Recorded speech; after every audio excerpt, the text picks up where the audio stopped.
The gospel is that there is this infinite, almighty, all-knowing, all-powerful creator God that created all things for his glory. And you and I have belittled that, belittled his name, belittled his glory.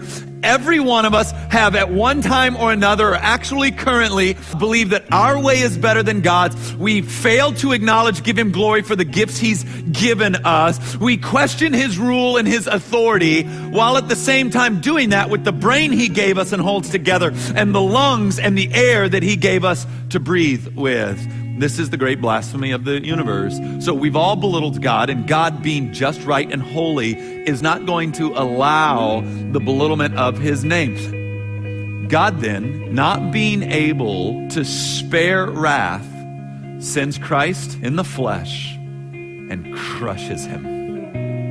And in so doing, pours out his wrath against the children of God onto the Son, killing him.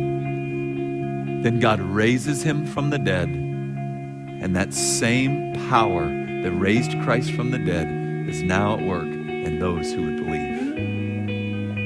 This is the gospel. That you and I have right standing before God, not by our efforts, not by our works, not by our skill, not by whether or not we cuss or don't cuss, drink or don't drink, watch this, don't watch this, do this, don't do that. Justified before God by the cross of Christ alone. Your lust, you're not going to be able to fix it. Your bitterness, you're not going to be able to fix it. Your rage, anger, those deviances that have been following you around, you don't possess the power of life and death.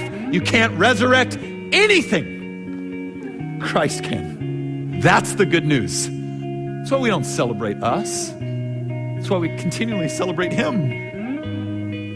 We boast in the cross and the cross alone. The same power that is at work in raising Christ from the dead is at work in me and work in all who believe. This is the gospel.